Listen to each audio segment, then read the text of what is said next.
अस्सलामु अलैकुम। आज से हम रोज़ाना 5 छोटी छोटी अहादीस सीखेंगे। तो चलिए आज की पहली हदीस से शुरू करते हैं। रसूलुल्लाह सल्लल्लाहु अलैहि वसल्लम ने फरमाया, आमाल का दारो मदार नियतों पर है। हदीस से हमें ये सीखने को मिलता है कि हर अच्छा काम अच्छी नीयत से करना चाहिए। हदीस नंबर 2, पाकीज़गी ईमान का हिस्सा है।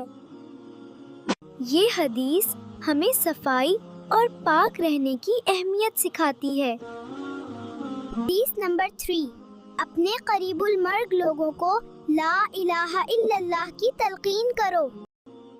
इस हदीस से हमें अल्लाह की याद की अहमियत मालूम होती है। हदीस नंबर 4, तुम में सबसे बेहतर वो है जो कुरान सीखे और सिखाए। ये हदीस हमें कुरान से मोहब्बत करना सिखाती है। हदीस नंबर 5, मेरी बात पहुंचाओ चाहे एक आयत ही क्यों ना हो। इस हदीस से हमें दीन की बात दूसरों तक पहुंचाने की तरगीब मिलती है। आज के लिए बस इतना ही। कल फिर मिलेंगे 5 नई अहादीस के साथ इंशाअल्लाह। हम दोबारा मिलेंगे। हमें लाइक, फॉलो और सब्सक्राइब करना मत भूलें। अल्लाह हाफिज।